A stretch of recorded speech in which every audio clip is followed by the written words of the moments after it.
ሰላም ጤና ይስጥልን ተመልካቾቻችን ከዋሽንግተን ዲሲ ኢሳት ስቱዲዮ ያክብሮ ሰላምታችንን እናቀርባለን እንደ ተለመደው ዕለታዊ ፕሮግራማችንን ወደ እናንተ እናደርሳለን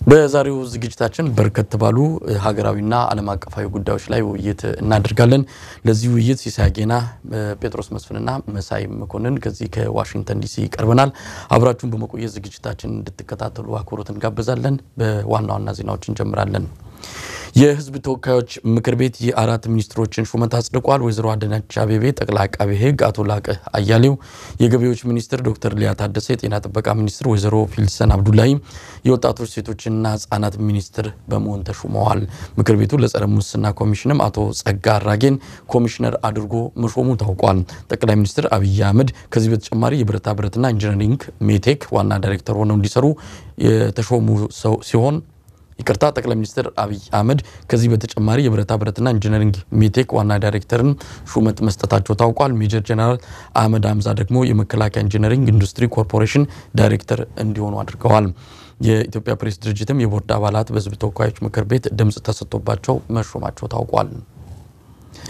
በአፋርና በኦሮሚያ ክልሎች አጎራባች አቅራቢያ ባሉ ቀበሌዎች በተቀሰቀሰ ግጭት 11 ሰዎች መገደላቸው ተገለጸ ከተገደሉት 10 በምስራቅ ሐረርጌ አንዱ ደግሞ በአፋር ክልል መሆኑ ታውቋል መነሻው የግጦሽ መሬትና ውሃ ይገባኛል ጥያቄ ነው ቢባልም ግጭቱን ፖለቲካዊ ትርፍ ለማግኘት የሚንቀሳቀሱ ኃይሎች ያቀናበሩት እንደሚሆን መረጃዎች ያመለክታሉ ተመልካቾቻችን በሌሎችም ዜናዎች ጭምር ውይይት እናደርጋለን በድጋሚ አብራችሁን እንድትቆዩ ጋብዛለሁ ጴጥሮስ ካንተ ልጀምርና ከተቀስኳቸው ሌላ ምን መረጃዎች አሉ በዛሬው ዕለት አመሰግናለሁ መሳይ እንግዲህ ከኢትዮጵያ ኢሚግሬሽን መስሪያ ቤት የወጡ ዜናዎች አሉ ከፍታችን ከመጋቢት 10 ጀምሮ የፓስፖርት አሰጣጥ ስርዓቱን በተወሰነ መልኩ በማሻሻል በአንድ ወር ውስጥ ለመስጠት ጥረት እንደሚደረግ ገልጿል ከዚህ በፊት የፓስፖርት ወረቀት ጥረት በመከሰቱ እስከ 2 ወርና ከዛ በላይ ይፈጅ የነበረውን ጊዜ ማሳጠሩ ነው የገለጸው ከዚህ ጋር ተያይዞ እንግዲህ መስሪያ ቤቱ 10 የሚጠጉ ሰዎችን ወይም ደግሞ የድርጅቱ ሰራተኞችን በቁጥጥር ስር እንዲውሉ አድርጓል የዚህም የሆነበት ምክንያት ምንድነው ለውጭ ዜጎች የፓስፖርት ሰጥተው ተገኝተው ነው እንግዲህ በመስሪያ ቤቱ እንደተገለጸው እስከ $5000 የሚገመት ገንዘብ በመቀበል የሐሰተኛ ፓስፖርቶችን ወይም ደግሞ ለውጭ ሀገር ዜጎች ፓስፖርቶች ተሰጥተው ተገኝተዋል በዚህ መልኩ በትክክል ያልተሰሩ ወይም ለውጭ ሀገር ዜጎች የተሰጡ 77 ፓስፖርቶች በህገወጥ መንገድ ተሰርተው እንደተገኙ የገለጸ ሲሆን ይህንንም በተመለከተ ሰዎችን ተጠያቂ ለማድረግ ከኢንተርፖል ጋር ንግግር እንዳደረገ ነው እንግዲህ መስሪያ ቤቱ ያሳወቀው ይሄ ለከፍተኛ የወንጀል ድርጊት የሚጋብዝ ነገር በመሆኑ ትኩረት ተሰጥቶታል ከዚህ በተጨማሪ ጀነራል ብርሃኑ ጁላ ከሱዳን ጠቅላይ ሚኒስትር ጋር ከአብደላ ሐምዲክ ጋር ተወያይቷል እንግዲህ በሳቸው የሚመራ ሉካን ቡድን በሱዳን ጉብኝት ያደረገ ነው ከዛም ውጪ ሌሎች አቻ የሆኑ ባለስልጣናትንና ከመከላከያዎቻቸው እንዲሁም ኤክታማዦር ሹሞችን በማግኘት ያቻላቸውን ውይይቶችንና ሌሎች የተለያዩ ነገሮችን ያደረጉ ነው እንግዲህ ኢትዮጵያ በተለይ ከዚህ ከአባይ ግድብ ጋር ተያይዞ ከግብጽ የሚመጣባትን የዲፕሎማሲ ጫና ለበመከት በሁሉም አቅጣጫ የተንቀሳቀሰች እንደሆነ የሚያሳይ ነው በእኔ በኩል ያሉት እነኚህ ናቸው እንግዲህ ወደ ዕለቱ ውይይታችንና ሌሎች መረጃዎች ከማለፋችን በፊት ኢሳትን በተመለከተ ያለው መረጃ ማስቀደም ነበረብኝ ኢሳት በሀገር ቤት የሚያደርገው ስርጭት ባለፉት 2-3 ቀናት መቋረጡ የሚታወስ ነው ይህንን ተከትሎም በርካታ ከሀገር ውስጥ አስተያየቶች እየተሰሙ ይገኛሉ ከትላንት ጀምሮ ሙከራ ስርጭት ላይ እንዳለ ነው ከቴክኒክ ክፍሉ ያገኘነው መረጃ የሚያመለክተው በአሁን ሰዓት በኢሳት በኢትዮጵያ በናይል ሳት ዳውንሊንክ 12322 ቨርቲካል ሲምቦል ሬት 30000 FEC 3/4ኛ በዚህ መስመር ላይ ኢሳት የሚገኝ መሆኑን ነው ሲሳይ እንደው ከዚህ ጋር በተያያዘ መረጃዎች ካሉ ምናልባት አዲሱ ቻናል ከመግባታችን በፊት በርካታ የተዛቡ መረጃዎችም ይገለጹ ነበር ኢሳት ከአየር ላይ ከመውረዱ ጋር ተያይዞና በፊት ከ22 ጊዜ በላይ ከአየር ላይ ሲወርድ በርግጥ በወቅቱ በነበረው የዋት አፋኛ አገዛዝ አማካይነት ጃም ሲደረግ በተለያዩ መንገዶችም ኢሳት ከአየር ላይ እንዲወርድ ሲደረግ ቆይቷል አሁን እንደዛ አይነት ነገር የለም ነገር ግን ኢሳት መውረዱ ብዙዎችን ለተለያዩ ጥርጣሬዎችና የተዛቡ መረጃዎች እንዳጋለጣቸው ነው የተረዳነው እስቲ ያለው ሁኔታ ባጭሩ ነገር እንግዲህ ኢሳት ያው ከተመሰረተበት ጊዜ ጀምሮ ያው በታሪክ ውስጥም በኢትዮጵያ መጀመሪያው የሳተላይት የግል ቴሌቪዥን ጣቢያ ነው። በሳተላይትም ብቻ ሳይሆን በኢትዮጵያ ታሪክ ውስጥ የግል የሚባል ቴሌቪዥን ጣቢያም አልነበረም። በኢሳት የተጀመረ ነው። ከዛ ከለውጡ ጋር ተያይዞ በርካታ ቴሌቪዥን ስቴሽኖች አሁን መቋቋማቸው ይታወቃል። እንግዲህ አሁን የገጠመን ከመንግስት ወይ ደግሞ ከሌላ አካል እየተፈጠረ ነገር ሳይሆን ኢሳት በውስጡ ባለ ነገር በቴክኒክም በሌሎች ጉዳዮችም የተፈጠሩ ችግሮች ናቸው። ያንን ችግር አርሞ ወደ አየር ተመልሷል። እንግዲህ አሁን በአሁኑ ሰዓት የጥራት የምናምን ችግር ብዙ ወገኖች እያነሱ ነው። ያ እንግዲህ ከቴክኒክ ጋር የተያያዘ ነገር ነው። ያው ሙከራ ላይ መሆኑ ተገልጿል። ሙከራውን በሚቀጥሉት ቀናት ውስጥ አስተካክሎ ያው መደበኛ ስርጭቱን በተሟላ መንገድ ይጀምራል ማለት ነው። ሌላ ከመንግስት ወይ ደግሞ ከሌላ አካል መመታት ወይ ደግሞ ሌላ ግፊት አለመኖሩን እሱን ለተመልካቾች ማረጋገጡ አስፈላጊ ነው። ያውን አዲስ ኢሳት የሚገኝበት ፍሪኩዌንሲ ወይም ደግሞ ቻናል እንግዲህ ቀደም ሲል አንተ እንደገለጽከው በጥራትም ሆነ በተለያየ መልኩ ህዝቡ እንደተቸገረ እየገለጸ ነው። ከቴክኒክ ባለሙያዎች እንደአስታወቁን ከሆነ ይሄ ነገር ለተወሰነ ጊዜ እንደሚቀጥል ትክክለኛው መስመር ላይ ሲገኝ ግን በጥራትም ከበፊቱ የተሻለ እንደሚሆን ነው የገለጹልን። እንግዲህ ከዚህ ጋር ተያይዞ አሁን እየተላለፉ ያሉ ፕሮግራሞችም ለሙከራ መሆናቸው እንዲታወቅ ነው። ወቅታዊ ያሉኑ ፕሮግራሞችም ለሙከራ በሚል እየተላለፉ በመሆኑ ሰው ሌላ ውዥንብር ውስጥ እንዳይገባም በዚህ አጋጣሚ ለመግለጽ እንወዳለን። ለተፈጠረው ችግርም በዚህ አጋጣሚ ይቅርታ ለመጠየቅ ነው። እንግዲህ ወደ ዝግጅቶቻችን እናልፋለን። ወደ ዋናዎቹ የዕለቱ ርዕሰ ጉዳያችን ከማለፋችን በፊት በየዕለቱ እንደምናነሳው ኮሮና ቫይረስን የተመለከቱ አንዳንድ መረጃዎችን እንለዋወጣለን። እስቲ ጴጥሮስ ካንተ ልጀምር። ብዙ ነገሮች እየተከሰቱ ነው። የዓለም ቁጥር 1 ስጋት ሆኗል በአሁኑ ሰዓት። ዓለም በዚህ እንዲህ አይነት ትርምስ ውስጥ ገብታ አታውቅም። በጣም አስደንጋጭ ብዙ አየር መንገዶች ብዙ ሀገራት ወደ ሀገሮቻቸው እንዳይገቡ የሚያግዱበት ሁኔታ እየተፈጠረ ነው። አሜሪካም ከአውሮፓ ወደ አሜሪካ የሚገቡ መንገደኞችን ለ30 ቀናት ማገዷ በትላንትናው ዕለት በፕሬዝዳንት ትራምፕ ተገልጿልና ብዙ ነገሮች አሉ። እስቲ መረጃ እንለዋወጥ። እንግዲህ በተለይ ዓለም አቀፍ የጤና ድርጅት WHO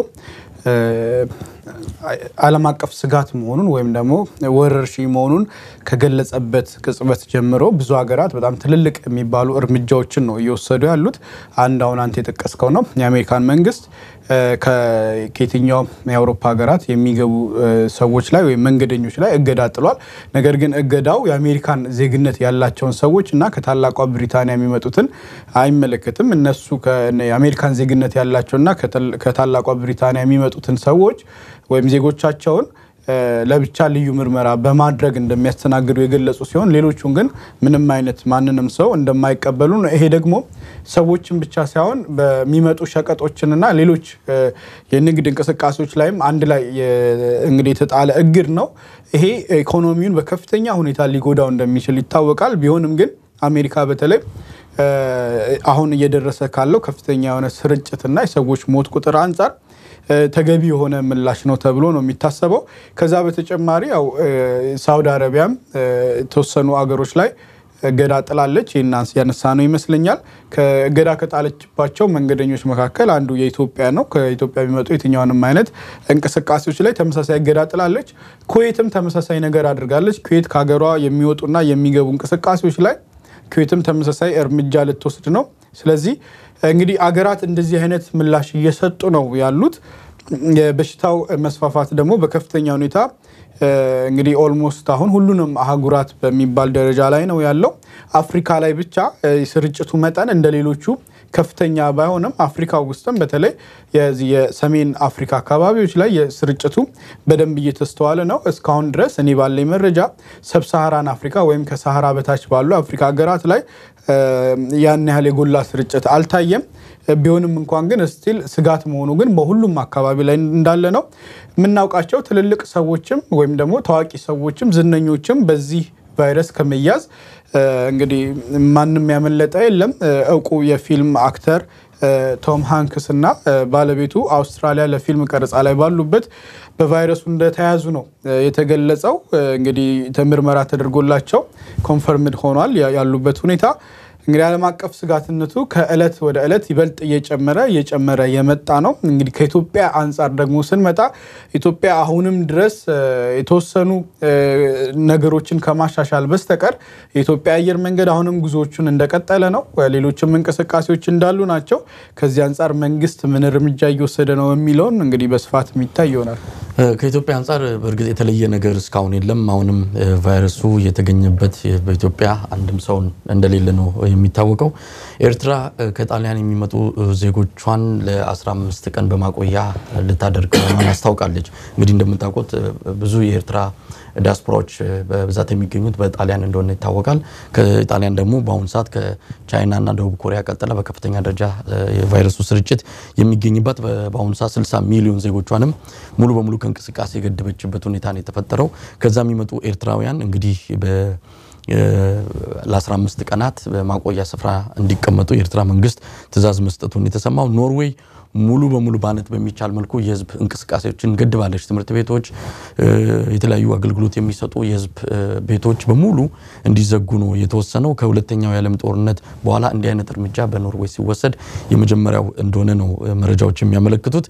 የአውሮፓ ሻምፒዮንስ ሊግ መዘጋቱ ወይም ደግሞ ላልተወሰነ ጊዜ መቋረጡ ታውቋል። እዚህም አሜሪካ ትልልቅ የስፖርት ክንውኖችም በዚህ በኮሮና ቫይረስ ምክንያት መስተጓጉላቸውና መዘጋታቸው ነው የሚነገረው። ፕሬዝዳንት ትራምፕም ከአንድ ብራዚል ባለስልጣን ጋር ባለፈው ሳምንት መጨረሻ ላይ ተገናኝተዋል በሚል እሳቸው ደግሞ የብራዚል ባለስልጣኑ የኮሮና ቫይረስ እንዳለባቸው ተረጋግጧል። ስለዚህ ፕሬዝዳንቱ ቴስት ወይም ደግሞ ምርመራ መደረግ አለባቸው የሚል የሚዲያዎችን ዘገባዎችን እየተመለከትን ያለ ነው። አሜሪካ በከፍተኛ ደረጃ ጉዳዩ ስጋት ላይ ስለጣላት የሁሉን ነገር ትታ በዚህ ላይ ትኩረት ሰጥታ እንዳለች ነው የምንሰማው። ሲሳይ አንተ ጋር ያሉ መረጃዎች ከኮሮና ቫይረስ ጋር የተያዙ ምን አሉ? በአብዛኛው እንግዲህ ተነስቷል። ምናልባት በዚህ ከቻይናና ከደቡብ ኮሪያ ቀጥሎ ጣሊያን ሶስተኛ የሚለው ነገር አሁን ጣሊያን ደቡብ ኮሪያን ቀድማ ሄዳለች። ከቻይና ቀጥሎ ከፍተኛ የኮሮና ስርጭት ያለባት ሀገር ጣሊያን መሆኗ ያው ግልጽ ሆኗል። በሌላ በኩል የኢትዮጵያ አየር መንገድ ወደ ቻይና የሚያደርገውን በረራ በተመለከተ በተደጋጋሚ ከበርካታ ወገኖች ጥያቄም ግፊትም ሲደረግ ነበር። በረራውን ቀጥሏል። በአሁኑ ሰዓት ወደ ቻይና መብረር አደገኛነቱ የቀረ ይመስላል። ምክንያቱም በአሁኑ ሰዓት ቻይና ውስጥ የቫይረሱ ስርጭት በከፍተኛ ደረጃ እየቀነሰ መምጣቱን በቀን 15 ሰው ለምሳሌ ረቡዕ ዕለት የተመዘገበው በመላው ቻይና የ15 ሰው ብቻ በቫይረሱ መያዙን የሞቱ ሰዎች 11 መሆናቸውን እንደውም ከሌላው ሀገር ወደ ቻይና የገቡ 6 ሰዎች በተመሳሳይ በቫይረሱ የመያዛቸው ነገር ስለመጣ አሁን ቻይና አደጋነቱ ምንድነው የስጋቱ በከፍተኛ ደረጃ የቀነሰበት ሁኔታ መሆኑን ነው። ከ62000 ሰዎች በላይ ሪከቨር ማድረጋቸው ቻይና ውስጥ እንግዲህ ተነስቷል። በሌላ በኩል አሜሪካ ወደ ከአውሮፓ የሚደረጉ በረራዎችን ከአርብ እኩለ ሌሊት ጀምሮ ያው ማገዷን ተከትሎ ትንሽ ውዥንብሮች ተፈጥረው ነበር። በኋላ አንዳንድ ማረሚያዎችም ወጥተዋል። ከማረሚያዎች ውስጥ ጠቅላላ ከአውሮፓ የሚደረግ ከብሪታንያ ውጭ ያለ ብቻ ሳይሆን አሜሪካኖች ከሆኑ ወደ ሀገራቸው መግባትና ለብቻቸው የሚገለሉበት ሁኔታ እንደሚፈጠር ተጠቅሷል። በሌላም በኩል በእነዚህ በተጠቀሱት 26 የአውሮፓ ሀገሮች ውስጥ ለ14 ቀናት እዛ ያሳለፉ እንጂ ከዛ ውጭ ብሪታንያ ምናምን ቆይተው የሚመጡ ከሆነ እነሱንም የማያገል መሆኑ ከዛም ባሻገር የንግድ አውሮፕላኖችና እዚህ ካርጎ የሚጭኑት ላይ የተመሳሳይ እገዳ ተጥሏል የሚል ነገር ተነስቶ ነበር። እሱ ላይ ማረሚያ ሰጥተዋል። ያንን አይመለከትም የሚል ነገር ነው። ይሄ በመፈጠሩ ከፍተኛ ኢኮኖሚው ላይ ተጽዕኖ ያደርጋል በሚል በተለይ በዚህ በአነስተኛ ንግድ ያሉትን መንግስት መደጎም በሚችልበት ሁኔታ ላይ የታክስ ማሻሻያ እንዲህ አይነት ነገሮች ላይ የአሜሪካ መንግስት እርምጃዎችን እየወሰደ መሆኑን ያየ ነው። እንግዲህ የሳውዲ አረቢያ ተነስቷል። ከሳውዲ አረቢያ ባሻገር ህንድም ሳውዲ አረቢያ እንግዲህ የአውሮፓ ሀገራትን እንዳለ ከዛም ባሻገር ኢትዮጵያን ጨምሮ እነ ህንድን እነ ፓኪስታንን አክሎ ወደ ሀገሯ እንዳይገቡ በውጭ ሀገር የሚገኙም ዜጎቿ በ72 ሰዓታት ውስጥ ወደ ሀገሯ እንዲመለሱ ያሳሰበችበት ሁኔታ ነው ያለው። በአጠቃላይ ራሱ ህንድም ወደ ሀገሯ ለመግባት ቪዛ ያገኙ ሰዎች ሁሉ ጠቅላላ ቪዛውን ሰርዛለች ይላል ተወሰነ ጊዜ ማለት ነው። በአጠቃላይ እንግዲህ የዓለም ስጋት ሆኖ መጥቷል። የዓለም ስጋት ከመሆኑ ጋር ተያይዞ በተለይ ትላንት በዓለም ጤና ድርጅት ዋናው ዳይሬክተር በዶክተር ቴዎድሮስ አድሃኖም አማካይነት ወረርሽኝ ነው የሚለው ነገር ከተነሳ በኋላ እዚህ አሜሪካ ውስጥም ስጋቱ በደንብ እየታየ ነው። በእነዚህ በገበያ ማዕከላት በሱፐርማርኬቶች አካባቢ ያው እንቅስቃሴ በጣም ጎልቶ የመጣበት ሁኔታ ነው ያለው። እዚህ ዋሽንግተን ዲሲም ከዋሽንግተን ዲሲ በአቅራቢያ ባሻገርም እዚህ ቨርጂኒያ አካባቢ እና አሌክዛንድሪያ ሲቲ ጭምር ቫይረሱ የተገኘባቸው ሰዎች መኖራቸው እንግዲህ ታይቷል። ስጋቱ የጨመረበት ነው። ያው መደራገጥ ሳይሆን በዋናነት እንግዲህ መፍትሄ የሚባለው ነገር የትኛውንም እንቅስቃሴ ሲደረግ እጅን ደጋግሞ መታጠብ፣ በእጅ ፊትን፣ አፍንጫን፣ አፍን አካባቢ ያለመነካካት የሚለው ነገር እሱን ተግባራዊ ማድረጉ ጥሩ መስሎ ይታየኛል። ጴጥሮስ እንግዲህ የሚወጡ መረጃዎች አሁንም ቀጥለዋል። ጣሊያን የሞቱ ሰዎች ቁጥር 1000 መድረሱን ነው የተነገረው። 15000 ሰዎች አሁንም በኮሮና ቫይረስ መጠቃታቸው ነው አዲስ ሪፖርት አሁን ከደቂቃዎች በፊት የወጣውን ተመልክቻለሁ። እንግዲህ ጣሊያን ከቻይና ቀጥሎ ሲሳይ ቀደም ሲል እንዳለው ከቻይና ቀጥሎ በሽታው በከፍተኛ ደረጃ የተስፋፋባት እንደሆነች ነው የሚነገረው። አውሮፓ ኖርዌይም ተመሳሳይ እርምጃዎችን እየወሰደች ነው ዜጎቿ ከማንኛውም እንቅስቃሴ እንዲታገዱ። እንግዲህ ምንድነው አሁን ዓለም በዚህ ደረጃ ከዚህ ቀደም እንዲህ አይነት ስጋት የፈጠረባቸው በተለይ ከበሽታ ጋር የተያዘ ክስተቶች ነበሩ? ይሄ ለመጀመሪያ ጊዜ ይመስለኛል በአንድ ወቅት እንደዚህ አይነት ዓለምን ከዳር እስከ ዳር በስጋት የናጠ ክስተት ከዚህ ሌላ በታሪክ ውስጥ ተመዝግቦ ያውቃል? እንግዲህ ምናልባት ካልተሳሳትኩኝ ዛሬ 100 ዓመት ገደማ አካባቢ አንድ ወረርሽኝ ተከስቶ ነበር። በበሽታው ወደ 100 ሚሊዮን የሚጠጉ ሰዎች እንደሞቱ ይነገራል። ምናልባት መረጃውን ወይም ደግሞ የጊዜውን ቁጥር ካልተሳሳትኩኝ እኔ እንዳነበብኩት እንደዛ የሚል መረጃ ነበር። እንግዲህ ያ ማለት ከኮሮና በጣም በብዙ ሺህ እጥፍ የሚበልጥ ክስተት ነው። ከዛ በኋላ ግን ለረጅም ዘመናት በዓለም ደረጃ እንደዚህ አይነት አስፈሪ ወይም ደግሞ አስጊ የተባለ ወረርሽኝ ተከስቶ አያውቅም። የተከሰቱ ወረርሽኞች ነበሩ፣ ግን እነኛ ወረርሽኞች የተነሱበት ቁጥር በጣም አደገኛ ወይም አስደንጋጭ ነበር። በተወሰነ መልኩ ግን ቁጥጥር ተደርጓል። ከዚህ በፊት 2003 ላይ የተነሳው ሳርስ እንዲሁም 2010 ላይ የነበረው መርስ የሚባለው ይሄ ሚድል ኢስት ላይ የተከሰተው ማለት ነው። እነሱ በገዳይነታቸው ኮሮና በተቀሰቀሰበት ወቅት ላይ ከኮሮና ይበልጥ ነበር ገዳይነታቸው። ነገር ግን ስርጭታቸው ይሄን ያህል አልነበረም። ይሄኛው ግን ዓለም አቀፍ ስጋት መሆን የቻለ ነው። እንግዲህ የሟቾቹን ቁጥር ከሚታሰበው በላይ ነው የሆነው። ከሁሉም በላይ ደግሞ በጣም አሳሳቢ ነው ደብሊንግ ታይሙ ነው። በበሽታው የተያዙ ሰዎች ደብል የሚያደርግበት ወይም ቁጥሩ በእጥፍ የሚጨምርበት ጊዜ በፊት 2 ሳምንት ተብሎ ነበር በሽታው በተቀሰቀሰ 1 ወር ውስጥ የተገመተው። አሁን ግን ከግምቱም በላይ እንግዲህ ራሱን በእጥፍ የሚጨምርበት መጠን በጣም ፈጣን ሆኗል። ስለዚህ መፍትሄ በተለይ ቶሎ ክትባት የማይገኝለት ሌሎች መድኃኒት ተስፋ ሰጪ ሆኑ ጅምሮች ነበሩ። እነሱ ግን ወደ ተግባር ውለው መፍትሄ ካልተገኘለት በዚህ ሬት የሚሄድ ከሆነ በዓለማችን ላይ እንግዲህ ሌላው ትልቁ ከባድ ክስተት ሆኖ እንደሚያልፍ ነው ሁኔታው የሚያሳየው። ምናልባት ገዳይ ነው የሚባል ነገር እየተጠቀሙ ያሉ ሚዲያዎችም አሉ፣ ግን ገዳይነቱ ያን ያህል አይደለም። ከጉንፋን ወይም ደግሞ የመደበ ፍሉ በመንለው ደረጃ የሚጠቀስ ነው። የተወሰነ የበሽታን የመቋቋም አቅም የሌላቸውን ሰዎች ነው ለሞት የሚዳርገው እንጂ እንዲህ በገዳይነት ተፈርጆ ይህን ያህል ዓለምን ድንጋጤ ውስጥ መክተት የለበትም። የሚዲያዎች ማጋነን ነው ብለው የሚገልጹ ወገኖች አሉ። በዛ ደረጃ ልናየው እንችላለን። ሲሳይ ምናልባት እንደሱ በተለይ በእድሜያቸው የገፉ ሰዎችና ኢሚዩኒቲ ሲስተሙ የተዳከመ ሰው በቀላሉ የመጠቃትና በቀላሉም ሪከቨር አያደርግም የሞት እድሉ ሰፊ ነው የሚል ነገር ይነሳል። በሌላ በኩል ይሄን ባለሙያዎቹም የሚመናገሩት ነገር ነው። ግን ከዛ ባሻገር ካየ ነው ለምሳሌ ቻይና ውስጥ በሽታውን መጀመሪያ ችግሩ እንደተፈጠረ እንዲያነ ችግር ተከስቷል ብሎ በማህበራዊ ገጽ በማሰራጨቱ ፖሊሶች ያስፈራሩትና መጨረሻ ህይወቱን የከፈለው ሐኪም አለ። ከዛም ባሻገር እዛው ውሃን ውስጥ የሚገኝ ትልቅ ሆስፒታል የሕክምና ባለሙያን በተመሳሳይ በእድሜም ካየናቸው ትልቅ ሰው የሚባሉ አይደሉም። ስለዚህ እንደዛ አድርጎ ለመደምደም ይቻላል። ምናልባት ሐኪሞቹ ደግሞ ያሉበት ሁኔታ የበለጠ በሽታው በከፍተኛ ደረጃ የሚሰራጭበት ሁኔታ መሆኑ የነሱን ሞት አፋጥኖታል የሚለው ነገር በእርግጥ መነሳት ያለበት ነው። ከዚህ ቀደም ባሉ አንዳንድ በሽታዎች ላይ ሰዎች ከተያዙ አይድኑም፣ በዛው የሚሄድ ነገር አለ። ይሄኛው ግን የመዳን እድል ደግሞ እንዳለ በደንብ እየታየ ነው።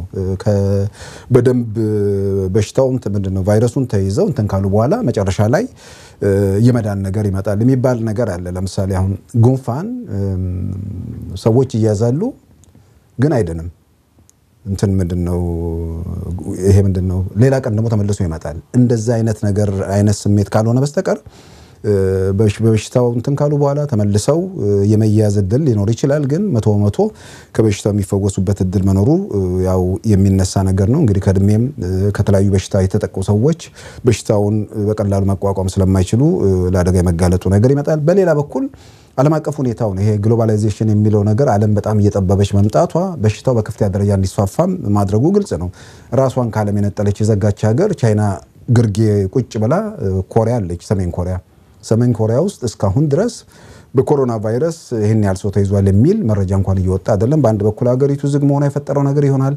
በሌላ በኩል ከሌሎች ሀገራት ጋር ያላት ግንኙነት ቅሩ እንትንድነው በጣም ምንድነው የተቆረጠ ስለሆነ ስለዚህ የበሽታውን መስፋፋት ያ ነገር እንዳይሆን ያደረገው ይመስለኛልና በአጠቃላይ ግን ከታየ መዳን የሚቻልበት ነገርም ስለሚመስል በርግጥ ከፍተኛ መደናገጡም ብዙ እንትን የሚፈልጋል። ምናልባት ከሙቀት ጋርም ተያይዞ አንዳንድ ለምሳሌ ፕሬዝዳንት ትራምፕ ከፍተኛ ሙቀት ባለባቸው ሀገራት በሽታ መከሰት እድሉ አነስተኛ ነው። ምክንያቱም የበሽታው ባህሪ ሙቀት የመቋቋም አቅም ስለማይኖረው ቶሎ የመጥፋት ነገር አለ። ስለዚህ ሙቀት ባለባቸው አካባቢዎች ብዙም አይከሰትም የሚልም ነገር አንስተው የሳይንስ ባለሙያዎች ፕሬዝዳንቱን እንደተቿቸው ሰሞኑን ተገልጿል። ለዚህም ነው ምናልባት አፍሪካ ውስጥ ያልገባው እንደ ኢትዮጵያ አካባቢ ያልገባው ሙቀት አካባቢዎች ስለሆኑ በሽታው ወደዛ የመዛመት እድሉ አነስተኛ ነው የሚሉ ሳይንሳዊ ያልሆኑ ነገሮች እየተነሱ ነው። እነዚህን ምናልባት የሳይንስ ባለሙያዎች ምን ይላሉ ከዚህ ከኮሮና ቫይረስ ጋር የተያዙ ሌሎች መረጃዎችንም ይዘን እንግዲህ ባለሙያ ለማነጋገር ሙከራ የምናደርግ ይሆናል። ወደ ዕለቱ ዋነኛ ርዕሰ ጉዳያችን እናልፋለን። የህዝብ ተወካዮች ምክር ቤት የ4 ሚኒስትሮችን ሹመት ማጽደቁ ታውቋል። ሌሎች ሹመቶችንም ጠቅላይ ሚኒስትሩ መስጠታቸውን ነው መረጃዎች የሚያመለክቱት። ሲታይ ካንተ ልጀምርና እንዴት አየው ይሄን ሹመቶች? በተለይ የኢትዮጵያ ፕሬስ ድርጅት የአመራር ቦርድ ሹመት በጣም ክርክር አስነስቷል። የዲያቆን ዳንኤል ክብረት የቦርድ አባል መሆን ከፍተኛ ተቃውሞ መቀስቀሱን ነው የሰማ ነው። ከዚህ በተጨማሪ በሶሻል ሚዲያ በተለያየ መልኩም ትልቅ አጀንዳ ሆኖ ሲነሳ ነው ያለው። እንዴት አየው? እንግዲህ ሹመቱን በተመለከተ ያው 4 ሚኒስትሮች ሹመት ተሰጥቷል። ያው በአንድ ተቃውሞ በአብላጫ ድምጽ ማለፉን የተገለጸው በዚህ በሹመት ሂደትም ሆነ በአጠቃላይ ጉዳይ ላይ በቋሚነት እንግዲህ ተቃውሞ እየቀረበ ያለው ከህዝባዊ ወያኔ ሓርነት ትግራይ የፓርላማ ተመራጮች መሆኑን አይተናል። በእነሱ በኩል ሹመቱን በተመለከተ ያነሱት ጥያቄ ነበር። አንደኛ የትግራይም ህዝብ ህወሓትም አልተወከለም፣ ስለዚህ የማግለል ነገር እየተደረገ ነው የሚል ነገር ተነስቷል። ምናልባት ያን ያነሱት የሴቶችና የህፃናትና የወጣቶች ሚኒስትር የነበሩት የቲፒኤልኤፍ አባል የሆኑት እንስት ሚኒስትር ነበሩ። እሳቸው እንግዲህ ያው በግልጽ ስርዓት ውስጥ ለውጥ ተከስቶ ህወሓት በህወሓትነቱ ሲቀጥል ብልጽግና የሚባለው ፓርቲ ደግሞ እንደ ገዢ ፓርቲ ሆኖ በወጣበት ሁኔታ ውስጥ እኚህ ሚኒስትር ወደ ብልጽግናም አልመጡም፣ ከህወሓት ጋር ቀጥለዋል። ግን እንትን ምንድነው አዲስ ሹመት በተሰጠበት ወቅት በአምባሳደርነት ከተሾሙት አንዱ ናቸውና እርሳቸው መነሳታቸው ይመስለኛል ቲፒኤልኤፎቹ አካባቢ ህወሓትንም ትግራይ ህዝብንም ያገለለ ነው የሚል ነገር ተነሳ። እዛው የፓርላማ ተመራጭ ሆኑ ሰው ማብራሪያ ሰጡ። ሹመት በዚህ በዘር በፓርቲም ኮታ አንፃር መታየት የለበትም። በዛም የሚታይ ከሆነ ዶክተር ሊያ እንግዲህ እንጥቀሰው ከተባለ ብለው ዶክተር ሊያን እስከ አያታቸው ስም ጠቅሰው ሊያ ታደሰ ገብረመድህን የትግራይ ተወላጅ ናቸው። እንግዲህ በእናንተ በኩል የሚነሳው ተቃውሞ እንደሆነ አይገባንም የሚል ነገር ተነሳ። በሳቸው በኩል አንድ የፓርላማ አባል እንግዲህ ብዙ ጊዜ የምንለው ነገር ነው፣ አንድ ሰው ለህወሓቶች ህወሓት ካልሆነ ትግራይ አይደለም። እንግዲህ ዛሬ ሁኔታዎች ተለውጠዋል ብለን እናምናለን። ለብአዴኖችም ብአዴን ካልሆነ አማራ አይደለም፣ ለኦህዴድም ኦህዴድ ካልሆነ ኦሮሞ አይደለም፣ ለደኢህዴንም ደኢህዴን ካልሆነ የዛ ውስጥ ምንድነው የብሔር ድርጅቶቹ አባል አይደለም። እንዲህ አይነት ዝንባሌና አስተሳሰብ ነበር። ስለዚህ ዛሬ በዘር እንትን የሚታይ ከሆነ እንግዲህ ያውም ከካድሬዎቹ ይልቅ የተማረች በከፍተኛ ደረጃ በዓለም አቀፍ ደረጃ ውስጥ የሰራች ዛሬም ደግሞ በምትሰራው ስራ በተግባር ብዙ ነገር ማሳየት የቻለች ባለሙያ የሆነ ሰው ሚኒስትር ተደርጋ መቀመጧን እዛ በላይ ተነስቷል። ቲፒኤልኤፎቹ ህወሓት ካልሆነ የሚል ነገር አንስተዋል። እንግዲህ ኢትዮጵያ የህወሓት የብአዴንም የኦህዴድም የደኢህዴንም ርስት አይደለችም። ኢትዮጵያ የኢትዮጵያን ርስት ነች። ስለዚህ ከዚህ ቀደም የነበረውን ችግር በባለሙያ እያስተካከሉ እያረሙ ከሄዱ የበለጠ መደሰት ነው ያለብን እንጂ ካድሬዎቹ ተመልሰው ሚኒስትር እንዲሆኑ ብዙ ኢትዮጵያዊም የሚፈልግ አይመስለኝም። ባለሙያዎች መምጣታቸው እኔ የሚያበረታታ ነገር ነው። ከዲያቆን ዳንኤል ክብረት ጋር ተያይዞ ያለው ነገር እንግዲህ ምንድነው የፕሬስ ድርጅት የቦርድ አባላትን እንደገና ለማዋቀር የተደረገ ነገር ነው። ዲያቆን ዳንኤል ቀደም ሲልም በዚሁ በእንትን ውስጥ የነበረ ሰው ነው። ባለፈው በነበረው ሹመት እዛ ውስጥ አለ። አሁን በድጋሚ አዳዲስ የቦርድ አባላት እና አቶ ኦባንግ ሜቶ እና አርቲስት ማን ያዘዋል እንደገና ኢትዮጵያ አዲስ ዘመን ላይ ረጅም ጊዜ በዚህ በጋዜጠኝነት ያገለገሉት ዶክተር አጋረደ ጀማነ በዚህ ፖለቲካውን በእንትንም በጣም ታወቁት እና ዶክተር ኮንቴ ሙሳን እነሱን የመሳሰሉ ሰዎች ወደዚህ ወደ ቦርድ መጥተዋል። ጥሩ ለሙያውም ቅርበት ያላቸውም በሌላም በኩል ደግሞ ግንዛቤያቸው ሰፋ ያሉ ሰዎችም የተካተቱበት ነው። ይሄ ቦርድ ሹመት በመጣበት ወቅት ጥያቄ የተነሳው በዲያቆን ዳንኤል ክብረት ላይ ነው። እንግዲህ ምናልባት ዶክተር ዲያቆን ዳንኤል ላይ የሚነሳውን ነገር በተለያየ መንገድ አይተናል። እኔ ጥያቄውን ለሚያነሱትም ለሁሉም እንደው በግል የሚታይ ነገር ዲያቆን ዳንኤል ላይ ተቃውሞ ለማንሳት ምክንያት የሆናቸው ነገር ዲያቆን ዳንኤል ያንን የተናገሩት የት ነው? አንዱ እሱ ነው። ኢትዮጵያ ኦርቶዶክስ ተዋሕዶ ቤተክርስቲያን መድረክ ላይ ኢትዮጵያ ኦርቶዶክስ ተዋሕዶ ቤተክርስቲያን አማኞች ብቻ ባሉበት ቦታ ላይ ዲያቆን ዳንኤል የተናገሩትን ነገር ኢትዮጵያ ሙስሊሞች ባሉበት መድረክ ላይ የኢትዮጵያ ሙስሊም ሰባኪዎች እንደዛ አይነት ነገር ሊናገሩ አይችሉም ወይ? የኢትዮጵያ ፕሮቴስታንቶች ወንጌላውያንም ሌሎችም የራሳቸው መድረክ ላይ እንደዛ አይነት ጉዳይ ሊያነሱ የሚችሉበት እድል የለም ወይ? ይሄ በአደባባይ በመንግስታዊ ስልጣን ወይ ደግሞ በመንግስታዊ መገናኛ ብዙሃን ወይ ደግሞ በግል ሚዲያም ቢሆን የተሰራጨ ነገር ሳይሆን ለቤተክርስቲያኒቱ ተብሎ የቤተክርስቲያኒቱ ሰዎች የሚከታተሉት መድረክ ላይ ተነገረ መሆኑን እሱን አንድ ግምት ውስጥ ማስገባት። ሁለተኛ ነገር ዲያቆን ዳንኤል ይህንን ነገር የተናገሩት የመንግስታዊ ኃላፊነት ላይ ከወጡ በኋላ ነው ወይንስ በፊት ነው የተናገሩት? ያኔ የሃይማኖት ሰባኪ ብቻ ነበሩ። አሁን ኃላፊነት ጨምረዋል። ኃላፊነት ከጨመሩ በኋላ ይህንን አይነት ኃላፊነት ያላቸው ሰው ያንን ነገር ቢናገሩ በእርግጥም ጥያቄ ማንሳት አለብን። ግን የመንግስታዊ ኃላፊነት ከመያዛቸው በፊት ሁለተኛ ደግሞ በራሳቸው በኢትዮጵያ ኦርቶዶክስ ተዋሕዶ ቤተክርስቲያን መድረክ ውስጥ የተነገረ ነገር መሆኑን እሱን ግምት ውስጥ ማስገባት። ከዛ ውጭ ምክንያቱም አንዳንዶች ኢትዮጵያ ፖለቲካ ውስጥ በዚህ በዘር እስከ መጨረሻው ጉዳዩን ለጥጠው እንደማያዋጣቸው የተረዱ ሰዎች ጉዳዩን ደግሞ ወደ ሃይማኖት በተለይም በትልልቆቹ ሁለቱ ሃይማኖቶች መካከል ጥግና ጥግ ማስያዝ ይፈልጋሉ። ሰው ማይረዳው ዲያቆን ዳንኤል ላይ ጥያቄ ያላቸው ሰዎች ጭምር ባይለው ጥሩ ነበር ብለው የሚያምኑ ሰዎች ጭምር ተቃውሞ ከሆነ አካል የሚመጣ መስሎ ከታያቸው ደግሞ ጎራ ነው የሚለየው። ስለዚህ በጣም ሰክኖ ነገሮችን ማየት ጥሩ ነው የተናገረው። ሁለተኛ ወደ መንግስታዊ ኃላፊነት ወይ ደግሞ በአማካሪነት ከመምጣታቸው በፊት የተናገሩት ነው የሚለውን በጥንቃቄ ማየቱ እኔ ጥሩ ነው ብዬ ነው የማምነው። ጴጥሮስ እንግዲህ ሹመቱን በተመለከተ ከአራቱ ሚኒስትሮች መሾም ላይ በከፍተኛ ደረጃ ተቃውሞ ያሰማው የህወሓት ቡድን ወይም ደግሞ በፓርላማ የህወሓት ተወካዮች እንደሆኑ ተገልጿል። ሪፖርተር ጋዜጣም እንዳስነበበን ከሆነ የትግራይን ህዝብ ያገለለ ሹመት ነው የተካሄደው። የትግራይን እንደውም በግልጽ የተቀመጠው ይሄ ሹመት ላለፉት 27 ዓመታት ህወሓት ያፈራውን ሀብት ለመቀራመት የሚደረግ እንደሆነም ተጠቅሷል። በምን መልኩ ነው የህወሓት ያጠራቀመውን ሀብት ለመቀራመት ይሄ ሹመት የተጠቀሰው የሚለውም ነገር ይነሳል። አሁን በእውነት ሲሳይ ቀደም ሲል እንዳለው የትግራይን ህዝብ ያገለለ ወይስ ህወሓትን ያገለለ? ህወሓትንስ አግልሏል የሚለውንም ነገር ልናነሳ እንችላለን። ከዚህ በተጨማሪ የዲያቆን ዳንኤልን በተመለከተ ዲያቆን ዳንኤል በቦርድ አባልነት ነው የፖለቲካ ወይም ደግሞ የአንድ ሚኒስትር ቦታ እንደዛ ቢሆን ኖሮ ምን አይነት ተቃውሞ ሊመጣ ነበር? በቦርድ አባልነት ይሄን ያልጫጫታ መፍጠሩ ከዚህ በተጨማሪ አሁን እየሰማነው እንዳለው ከሆነ አንዳንድ የኦሮሞ ጽንፈኛ የፖለቲካ ድርጅቶች አክቲቪስቶች ለህዝብ ተወካዮች ምክር ቤት አፈጉባኤ ደብዳቤ እየጻፉ ነው ያሉት። በደብዳቤው ላይ ተመለከተው ሹመቱ የምክር ቤቱን ህግ የጣሰ ነው፣ አሰራሩን የጣሰ ነው። 50 ሲደመር 1 ድምጽ ማግኘት ያልቻለ ሰው ሹመቱ መጽደቅ የለበትም፣ ስለዚህ ህገ ወጥ ነው ብለው ደብዳቤ ሰጥቷል። እውነት እንደዚህ ነው አሰራሩ? አብላጫ ድምጽ ወይስ 50 ሲደመር 1 ነው አንድን ሰው ሹመቱ እንዲጸድቅ የሚያደርገው የሚለውም ነገር ልናነሳ እንችላለን። ከዚህ አንፃር ምን ትላለህ?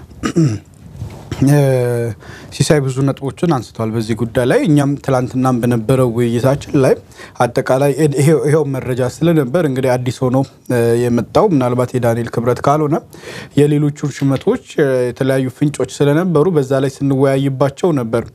በመጀመሪያ ደረጃ አንድ ነገር አፕሪሺየት ማድረግ ወይ ማድነቅ የሚገባን ነገር ምንድነው ምንም አይነት አላማ ይኑረው ግን የኢትዮጵያ ፓርላማ ውስጥ እንደዚህ አይነት የሐሳብ ልዩነት መስማት ደስ የሚያሰኝ ነገር ነው።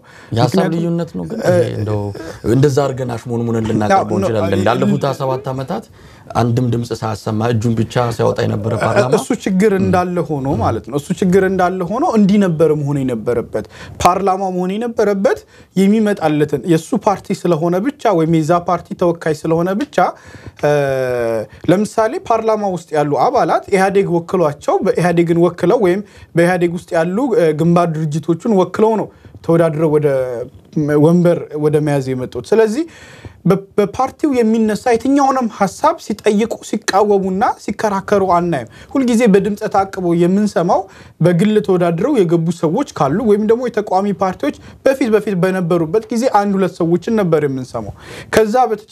ከዛ አለፈ ነገር ግን አናይም ነበር። ቢያንስ ይሄንን አይነት የሐሳብ ልዩነቶች መተው ፓርላማው አባላት የሐሳብ ልዩነታቸውን በእንደዚህ መልኩ ማስተናገድ መጀመራቸው በራሱ እንደ አንድ ለውጥ ልናየው ይገባል። አንድ የለውጥ ትሩፋት ነው ብዬ ነው የምወስደው። ምክንያቱም እንዲህ አይነት ነገር ኢትዮጵያ ውስጥ አይታሰብም ነበር። እናስታውሳለን ከዚህ በፊት ከዚህ ከአስቸኳይ ጊዜ አዋጅ ጋር ተያይዞ የሐሳብ ልዩነት በመጣ ጊዜ ምን ብሎ ነበር አፈ ጉባኤ ተናግሮ የነበረው? ይሄ በኢህአዴግ ቤት ውስጥ ያልተለመደ ስርዓት አልበኝነት ነው ብለው እንደውም ፓርላማውን የመሸንቆጥ በንግግር በቃላት የማስፈራራት ሁሉ ነገር ነው የነበረው። ምክንያቱም ፓርቲው ያነሳውን ሐሳብ በሙሉ ፓርላማው አጽድቆ ይወጣ ስለነበር እንደዛ መሆን አልነበረበትም። እንደዚህ አይነት ክርክሮች የሐሳብ ልዩነቶች መነሳት መቻላቸው አንድ መልካም ጎን ነው። ግን ሐሳቦቹ የተነሱት አገር ከሚገነባ ለህዝብ ከሚጠቅም ነገር አንፃር ነው ወይ ስንል ቀጥሎ መተን የምናየውና በዝርዝር የምናያቸው ጉዳዮች ነው የሚሆኑት። ህወሓት ካነሳው ጥያቄ ወይም ከህወሓት በኩል ከተወከሉ እንደራሴዎች እንምጣ። የነሱ ጥያቄ የነበረው ምንድነው? ህወሓት ያፈራውን ሀብት ለመዝረፍ ነው ወይም ደግሞ ለመቀራመት ነው የሚል ነው። እነኚህ ሰዎች የተሾሙት ምን ላይ ነው? የተሾሙበት ቦታኮ ወይም ሹመት የመጣው አንደኛው የዚህ የፕሬስ ድርጅት ነው። ከዛ ውጪ ያሉት ደግሞ ሚኒስትር መስሪያ ቤቶች አገልግሎታቸው ለህወሓት ሳይሆን ለህዝብ ነው። ስለዚህ ለህዝብ የሚያገለግል መስሪያ ቤት ላይ ህወሓት ምን አይነት ሀብት ነው ያፈራው? ይሄንን መጠየቅ አለባቸው። እነኚህ የህወሓት የንግድ ድርጅቶች ኢፈርት ላይ አይደለም የተሾሙት ህዝብ ያገለግላል ተብሎ ለህዝብ የተቋቋሙ ሚኒስትር መስሪያ ቤቶችና ተቋማት ላይ ነው። ስለዚህ እነኚህ ተቋማት ደግሞ የህወሓት ሳይሆኑ የኢትዮጵያ ህዝብ ናቸው። ስለዚህ ህወሓት የኢትዮጵያ ህዝብ ሀብት በሆኑ ተቋማትና መስሪያ ቤቶች ላይ ምን አይነት ሀብት ኖሮት ነው የህወሓትን ሀብት ለመቀራመት ነው ብለው ጥያቄ የሚያነሱት? ይሄ ለራሳቸው የምተው የኢትዮጵያ ህዝብ የሚታዘበው ጉዳይ ነው የሚሆነው። እዛው መልስ ተሰጥቷቸዋል። የህወሓትን ሀብት ለመቀራመት ሳይሆን የተዘረፈን ለማስመለስ ነው የሚል መልስ ስለተሰጠበት ምናልባት እሱ ምን ለማለት ይመስላል? የተዘረፈን ለማስመለስ ነው ሲባል ህወሓት እንግዲህ ምን ያለበት ምን አይችልም እንደሚባለው ችግር ስላለበት እንዲህ አይነቱ ነገር በተለይ ጠቅላይ አቃቤ ህግ ጠንካራ አይነት ስራ ከጀመረ በትክክል አንደኛው ጠቅላይ አቃቤ ህግ ነው። ሁለተኛው ደግሞ ህወሓት ስጋቱ ልክ ነው ማለት ነው። እንግዲህ ህወሓት ስጋቱ ልክ የሚሆነው እኛን ለማጥቃት ነው ካለ ነው። ግን እያለ ያለው ህወሓት ያፈራውን ሀብት ለመቀራመት ነው ያለው። እንግዲህ የፌደራል ጠቅላይ አቃቤ ህግ እዛ ውስጥ ምን አይነት ሀብት አለው ህወሓት? የገቢዎች ሚኒስቴር ላይ ህወሓት ምን አይነት ሀብት አለው? የሴቶች ጉዳይ የሴቶች ህፃናትና ወጣቶች ጉዳይ ሚኒስቴር ላይ ምን አይነት ሀብት አለው ህወሓት? የዚህ የፕሬስ ድርጅት ላይ ምን አይነት ሀብት አለው ህወሓት ብለን ነው የምንጠይቀው።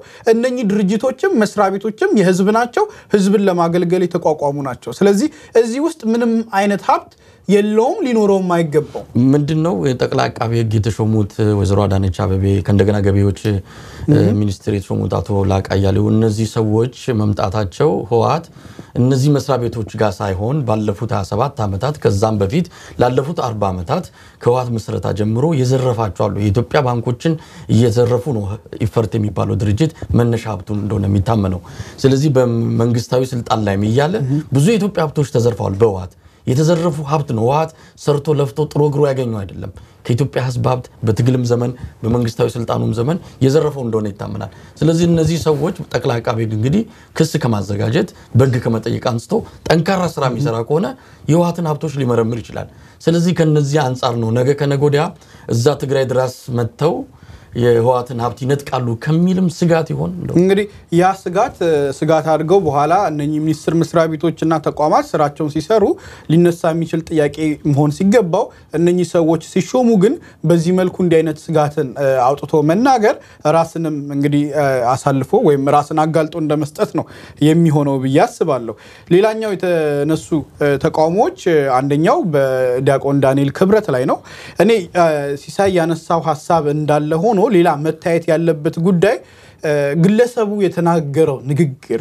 በቤተክርስቲያኒቷ አውደ ምህረት ላይ ሆኖ ሳለ እነኚህ ንግግሮች የግል አቋሙን ነው ወይስ ደግሞ የሚከተለውን እምነት አቋም ነው ያንጸባረቀው የሚከተለው እምነት አቋም ከሆነ ግለሰቡን ሳይሆን እምነት ተቋሙን ነው መቃወም የሚገባ ግለሰቡ በዛ እምነት ውስጥ ተከትሎ የእምነቱን አቋም ግን ካንጸባረቀ ለምን የዚህን አይነት እምነት ኖርህ ብለ ግለሰቡን ልጠይቀው አትችልም ምክንያቱም ያ አቋም የሱ ብቻ ሳይሆን የሚከተለው ወይም የሚመራበት የእምነት ተቋም አቋም ስለሆነ ማለት ነው አንደኛው ነጥብ ሁለተኛው ግለሰባዊ መብት አለው ይሄ ሰው የመንግስት ኃላፊነት ላይ አሁን ይምጣ እንጂ እንደ ግለሰብ ደግሞ ሐሳቡን በነፃ የመግለጽ መብት አለው የፈለገውን እምነት የመከተልና የማራመድ መብት አለው ስለዚህ ከዚህ መብቱ አንፃር ተነስተ የተናገረው ንግግር ሌሎች ላይ ጉዳት ያደርሳል ወይ በሚል ነው መፈተሽ ያለበት ንግግሩና ያደረጋቸው ነገሮች የሌሎችን መብት የሚነካ ሌሎችን የሚያንቋሽሽ ወይም ደግሞ ተባብሮና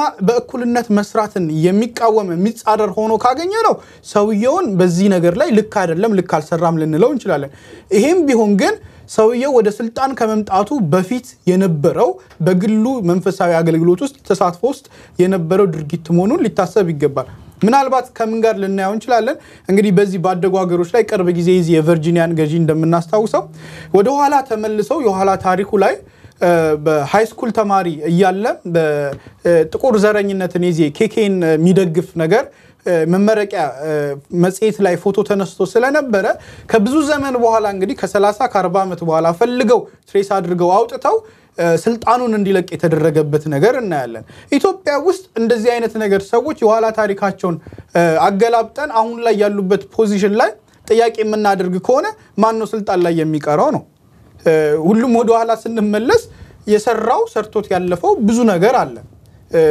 እንግዲህ ይሄ የእምነት አቋምን ያራመደው ከዛ ይልቅ እንደውም በወንጀልና በሙስና በብዙ ነገር የሚጠረጠሩ በርካታ ሰዎች አሉ በይቅርታና በምህረት ታልፎላቸው አሁንም እንግዲህ ህዝብን ያገለገሉ የለውጥ አካል ሆነው የሄዱ ሰዎች አሉ ስለዚህ ለይቶ ዲያቆን ዳንኤል ክብረትን ብቻ ማጥቃት ሳይሆን ወደ ኋላ ታሪክ ተመልሰን ካነሳን ሌሎቹንም ጋር ሄደን ሌሎቹንም ወይ ማስወጣት ሊጠበቅብን ነው ወይም ደግሞ ጥያቄ መነሳት ሊኖርበት ነው ብያምናለሁ ከዛው የውጭ ዜግነት ጥያቄ ተነስቷል የውጭ ዜግነት ያላቸው ሰዎች ሹመት ተሰጥቷቸዋል ተብሏል ይሄ ሹመት ቀደም አንተም አንስተኳል በሚኒስትርነት ደረጃ አይደለም ለውጭ ዜጎች የተሰጠው ሹመት ከዛው ደግሞ እንግዲህ በዚህ ቦታ ላይ የሀገሪቱ ህገ መንግስት የውጭ ዜጎች ይህንን ስራ እንዳይሰሩ በዚህ ኃላፊነት ላይ እንዳይሾሙ ህገ መንግስቱ ይከለክላል ወይ በዚህ ኃላፊነት ደረጃ ነው ወይስ በሌሎች ላይ ነው ክልከላ ያለው የሚለው መታየትና መጣራት አለበት ብያምናለሁ ሲሳይ እንግዲህ ምንድነው ከዚህ ከተቋሙ ጀርባ ያየን ያለነው ዲያቆን ዳንኤል ክብረት በጠቅላይ ሚኒስትሩ አካባቢ በተለያዩ የማማከር ብዙ ነገሮችን አገልግሎቶችን እየሰጠና እንዳለ እናውቃለን አሁን በዚህ በቦርድ አባልነትም በፊት ነበር አሁን እንደ አዲስ ሹመት ሲሰጥም አብላጫ ድምጽ እንዲቀጥል ተደርጓል ነገር ግን የተወሰኑ ቡድኖች ናቸው አሁን ብቻ ሳይሆን ቤተ መንግስት ከገባ ጊዜ አንስቶ ተቋማቸው የሚያባራ አልሆነም ከፍተኛው ተቋም ነው የሚያሰሙት አሁን ደግሞ የትግራይ የህወሓት በተለይ የህወሓት ጽንፈኛ መለካከት ያላቸው ሰዎችም ይሄንን የኦሮሞ ጽንፈኞችን ተቀላቅለው ዲያቆን ዳንኤል ላይ ከፍተኛው ተቋም እያሰሙ ነው ያሉት በትክክል እንደው ከዚህ ጀርባ ምንድነው ያለው ወነት ግለሰቡ ነው ወይስ ግለሰቡ የሚወክላቸው አስተሳሰቦች አሉ ኢትዮጵያዊ የሆኑ አመለካከቶች አሉ ከኦርቶዶክስ ቤተክርስቲያን ጋር የተያዙ ሌሎች ነገሮችም አሉ ስለዚህ ግለሰቡን አይመስለኝም ቀደም ሲል ጴጥሮስ እንዳለው ከግለሰቡ ባሻገር እነሱ መምታት የፈለጉት የሆነ ነገር አለ ምንድነው የሚታየው እንግዲህ ምናልባት የራሳቸውን የፖለቲካ ዓላማ ለማሳካት የሚንቀሳቀሱ ሰዎች አሉ። እነዛ ሰዎች የራሳቸውን የፖለቲካ ዓላማ ለማሳካት ግን በሰው ስስ ጎን ውስጥ ወይ ደግሞ ስስ ብልቱን እየሄዱ መነካካት አለባቸው። ስለዚህ የእምነት ጉዳይ ታነሳለ፣ የብሔር ጉዳይ ታነሳለ። እንዲህ እየተደረገ ሰው ላይ በመረጃው መጠን ነው። ምናልባት ዛሬ ፓርላማ ውስጥ ተቃውሞ ያቀረቡት ሰዎች ዲያቆን ዳንኤል ምንድን ያሉት ቢባል እኔ ስንቱ መመለስ እንደሚችል አላቅም። ይሄ መታየት ያለበት ነገር ነው። ስለዚህ በተቻለ መጠን እየተካሄደ በተለይ ፓርላማ አባላት ምንድነው የተፈጸመው፣ ዳንኤል ክብረት ምንድነው ያደረጉት፣ ተቃውሞ ምን ከምን የመነጨ ነው የሚለውን መመለስም ያለባቸው ነው ይመስለኛል። ትልቁ ነገር ኢትዮጵያ ፖለቲካ ስልጣን ውስጥ እንግዲህ በተለይ አጠቃላዩን ስዕል አሟልተን ካላየን በእያንዳንዱ ጉዳይ ላይ ነጥለን ካወጣን የችግሩ ምንጭ ላንረዳው የምንችል ይመስለኛል። ኢትዮጵያ ውስጥ አሁን ፌደራሊስት የሚባል ኃይል በዋናነት ድምጹን አጉልቶ እየመጣ ነው። ያ ፌደራሊስት የሚባል ኃይል ደግሞ ፈታተ ስታየው ኮንፌደራሊስት የሚባል የአንድ ሀገር እንደ ሀገር መቀጠል ሳይሆን የየሰፈሩ ጌታ መሆን የሚፈልጉ ሰዎች ከቲፒኤልኤፍ እስከ ኦነግ ኦፌኮ ምናምን ብለን ልንሄድ እንችላለን። እንደነዚህ አይነት ኃይሎች አሉ። በእነዚህ ኃይሎች ውስጥ ቤተ መንግስት ውስጥ የሚቀነቀነው ሐሳብ ከዚህ ቀደም ሲመጣ 27 ዓመት የመጣንበት የዘር አደረጃጀት ቀስ እያለ ሊቀር ነው። ይሄም አደረጃጀት የሚቀረው ምልክቱ ብለው የሚናገሩት የገዢው ፓርቲ በየብሔረሰቡ በአዴን ኦህዴድ ደኢህዴን ህወሓት የሚባለውን ነገር አፈርሶ የክልል የአጋር ፓርቲዎችም የሶማሌን የቤኒሻንጉል የአፋርና የጋምቤላ እነሱንም እንትን ብሎ ወደ ብልጽግና ፓርቲ መጥቷል። ስለዚህ ገዢው ሐሳብ ቤተ መንግስት ያለው የሚቀነቀነው ህብረ ብሔራዊነት እስከሆነ ድረስ ከዛ በኋላ የዘር ፖለቲካ በሂደት እየከሰመ እየሞተ ይመጣል። ብቻም ሳይሆን የዘር አደረጃጀት ወይ ደግሞ ፌደራል ስርዓቱ እንደገና ሊያዩት ሊመረምሩት ይችላሉ የሚል ስጋት የገባቸው ወገኖች አሉ። እነዚህ ስጋት የገባቸው በቅንነት ይሁን በምን ይሁን እነዛ ወገኖች ምንድነው ደጋግሞ የሚሉት ነገር ከየቆሙበት ብሔረሰብ አንፃር ሰው ለማንቀሳቀስ ስለሚፈልጉ ቤተ መንግስት ውስጥ አህዳውያን በርክተዋል፣ እንደውም ቤተ መንግስቱን በዋናነት አማሮች የበላይ ሆነውበታል ብለው በአደባባይ ሲናገሩ ነበርና በዚህ ረገድ የሚያነሱት እንደውም ቤተ መንግስት ውስጥ ከዶክተር አብይ ውጭ እንደውም ኦሮሞ የለም ብለው እስከ መናገር ሄደዋል በድፍረት። ያው ደግሞ ሌላው አማራ ጽንፈኛ ደግሞ ቤተ መንግስቱን ኦሮሞዎች ተቆጣጥረውታል ይላል። በዚህ ውስጥ እንግዲህ ምንድነው ይሄን ነገር በዋናነት ያቀነቀኑ ያሉት ሰዎች የአህዳዊ አስተሳሰብ ኢትዮጵያዊነት የሚል አጀንዳ ከዛ አልፎ ከዚህ በንጉሱ በነገስታቱ ስርዓት እንደነበረው የኦርቶዶክስም የበላይነት የሚመስል ነገር እየመጣ ነው የሚል ሰው ጋር ለመሸጥ የሚደረጉ ሙከራዎች አሉ። ስለዚህ ያንን ለማድረግ በየሰው ደካማ ጎን ገብተው የሚቀሰቅሱትና የሚያቀጣጥሉት ነገር እንዳለ ነው የተረዳሁት። እዛ ቤተ መንግስት ውስጥ የተለያየ እምነት የተለያየ ብሔር የተለያየ ምናልባት በአመለካከት የተለያዩ ላይሆኑ ይችላሉ። ምክንያቱም በአመለካከት የተለያየ ሆነ አንድ ቦታ ላይ አንድ ዓላማ ልታራምድ የምትችልበት እድል የለም። ግን ከሙያ አንፃር ደግሞ አመለካከታቸው ሌላም ሆኖ ሙያ ድጋፍ አስተያየት የሚያደርጉም ሰዎች ሊኖሩ እንደሚችሉ እረዳለሁ። ዞሮ ዞሮ ዋናው ነገር ምንድነው ኮንፌደራሊስት የሚባለው አስተሳሰብ የሚያራምዱ ሰዎች በዙሪያቸው ደጋፊ ለማሰባሰብ አንደኛ እምነትን ይጠቀማሉ፣ ሁለተኛ ብሔርን ይጠቀማሉ። ስለዚህ ጠቅላይ ሚኒስትር አብይ ላይ የሚደረግ ተቃውሞ ቀጥታ እሳቸው ጋር ከማድረግ በዲያቆን ዳንኤል በመናም በኩል አድርገው ለማድረግ የሚደረጉ ሙከራዎች ናቸው። ይሄን ስለ ፓርላማ ውስጥ ያሉት ሰዎችም መቶ በሐሳቡ ተስማምተው የነዚህን ድብቅ አጀንዳ ተቀብለው ተሸክመው ይሄዱ ነው ብዬ አይደለም። ግን ፓርላማ ውስጥ ያሉት ሰዎች ሙስሊም የሆነ ሰው መስጊድ ውስጥ አንድ የኢትዮጵያ እስልምና እምነት ተከታይ የሆነ ሰው መስጊድ ውስጥ ስለ እስልምና መስፋፋት ነው የሚያወራው። እስልምና ኢትዮጵያ ውስጥ ትክክለኛ ነው ብለው ነው የሚያምኑት አይደል? መላው ኢትዮጵያዊ ሙስሊም ቢሆን ደስ ይላቸዋል። አንድ ኦርቶዶክስ መላው ኢትዮጵያዊ ኦርቶዶክስ ቢሆን ደስ ይለዋል። ፕሮቴስታንትም ተመሳሳይ። ስለዚህ ከእንደዛ አንፃር መመልከት እስካልተቻለ ድረስ ሌላ የፖለቲካ አጀንዳ ያላቸው ሰዎች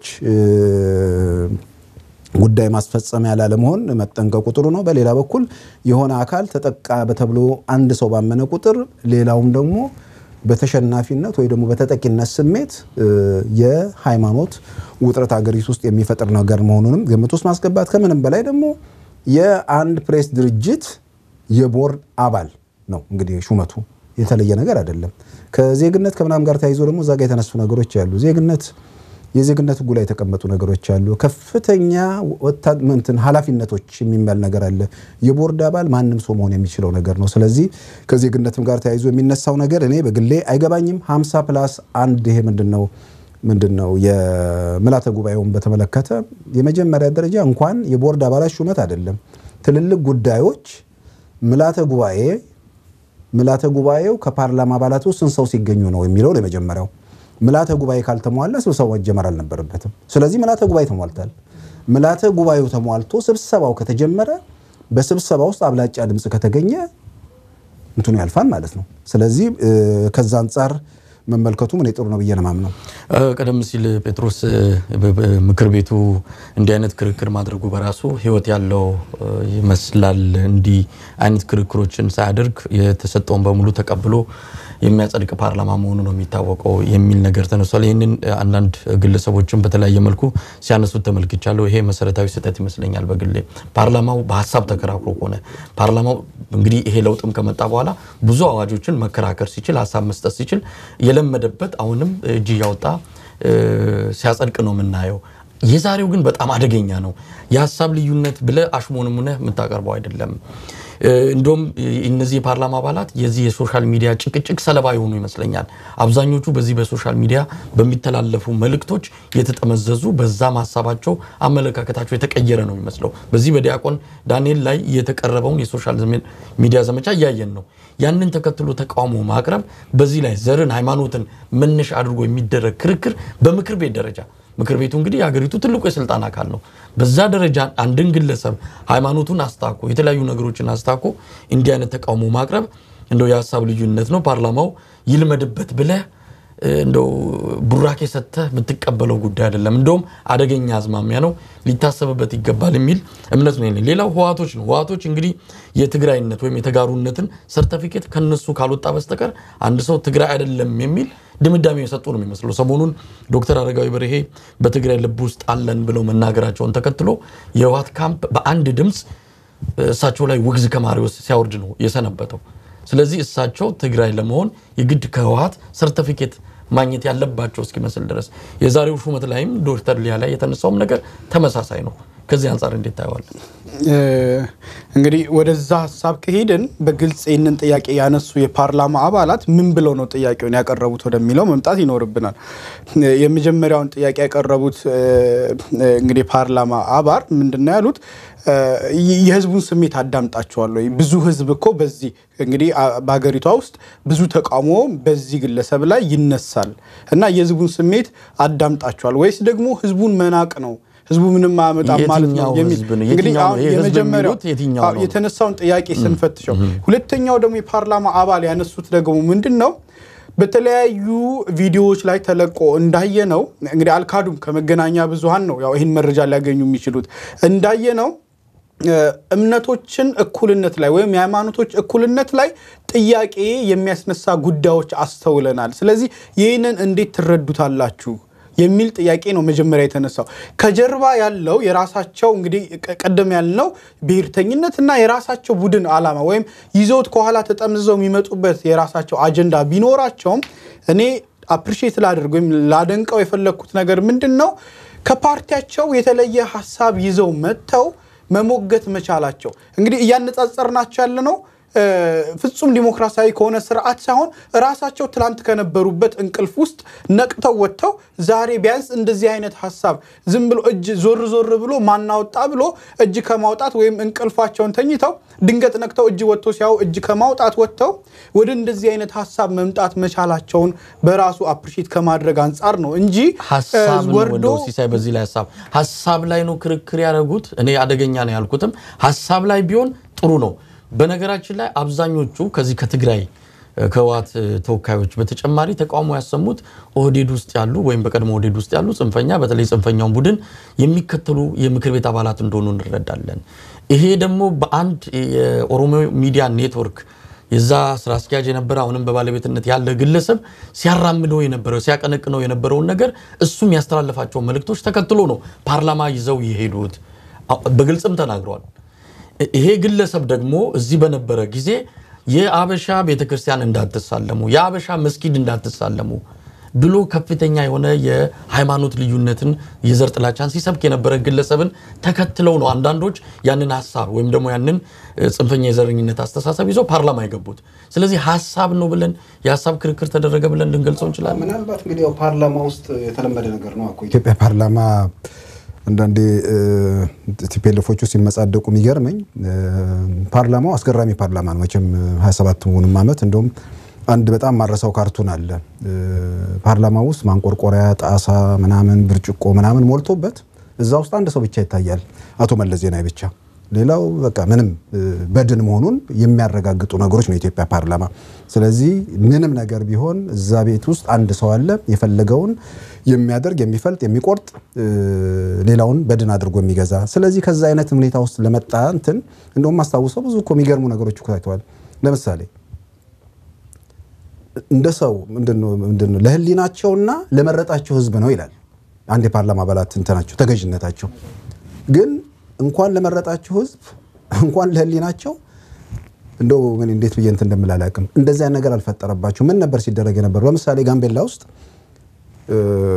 ቲፒኤልኤፎች 400 ምናምን ያኛው ተወላጆቹን ከጨፈጨፉ በኋላ ጉዳዩ በጣም አሳሳቢ ስለሆነ በወቅቱ ፓርላማ ውስጥ የነበሩት እነ ፕሮፌሰር በየነ ይሄ ነገር አጣሪ ኮሚሽን መቋቋም አለበት ብለው ጉዳዩን ፓርላማ ውስጥ ገፉ ከዛ ፓርላማ ውስጥ ካልረሳው አቶ ኃይለ ኪሮስ ገሰሰ በኋላ ቻይና ኢትዮጵያ አምባሳደር የነበሩ እሳቸው ምንም ፖሊስ አለ ምርመራ ይደረጋል በዛ መልኩ የሚያልፍ ነገር ነው እንጂ አጣሪ ኮሚሽን የሚባል ነገር የለም ተባለ ፓርላማው እንዳለ የኢህአዴግ አባላት አጣሪ ኮሚሽን አያስፈልግም ብለው ይሄ ነገር ሐሙስ ነው ተወሰነ ከዛ በኋላ ጉዳዩን ሲያዩት ዓለም አቀፍ ግፊት ምንም አለ መሰለኝ በሚቀጥለው ማክሰኞ ፓርላማው እንደገና ያን ጉዳይ አጀንዳ አድርጎ አቀረበው አሁን ያቀረበው ደግሞ ማን ነው የኢህአዴግ ሰው ነው ስለዚህ አጣሪ ኮሚሽን ቢቋቋም የሚል ሐሳብ ቀረበ ሳምንት ሳይሞላው ነው ማለት እነዛው የፓርላማ አባላት እንደገና ተገልብጠው የአጣሪ ኮሚሽን ይቋቋማሉ እንዲህ አይነት ፓርላማ ውስጥ ኖረ